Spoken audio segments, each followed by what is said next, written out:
Good morning, ma'am. I'm Richie Silonay from BPED 2B. So for today's discussion, we tackled about the learning-centered teaching, its foundation and characteristics. And discussion starts with a quotation by Robert Sylvester saying, although it may irritate the teacher, one of the most intelligent question any student can ask is, why do we have to do this?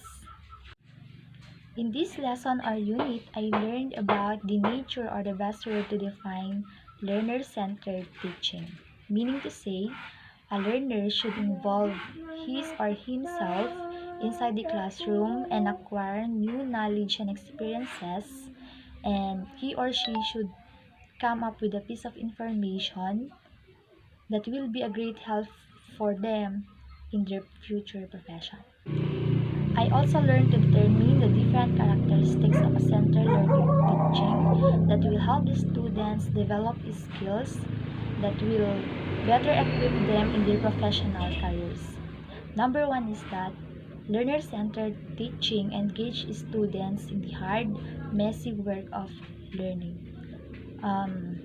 So the role of a teacher here is to let their students or learners to do their work despite the result and let them explore it on their own. The second one is a learner-centered teaching includes explicit information. In here, the teacher should teach the students on how to think, how to solve problems, and how to evaluate evidence. The teachers will serve as a model or guidance to the students in order for them to better understand or exactly get the information. Number three is learner-centered teaching encourages students to reflect on what they are learning and on how they are learning. So in here, the teacher will evaluate the students or the learners or check them if the learnings being shared by the teacher was really inculcated by the students. Number four is learner-centered teaching motivates students by giving some control over learning process. And lastly, learner-centered teaching encourage collaborations. So that's the 5 characteristics of a learner-centered teaching.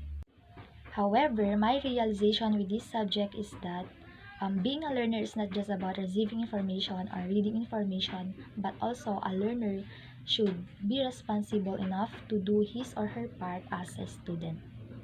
Another thing is a learner should come to think of it, why he or she have to do this and how he or she will going to do that.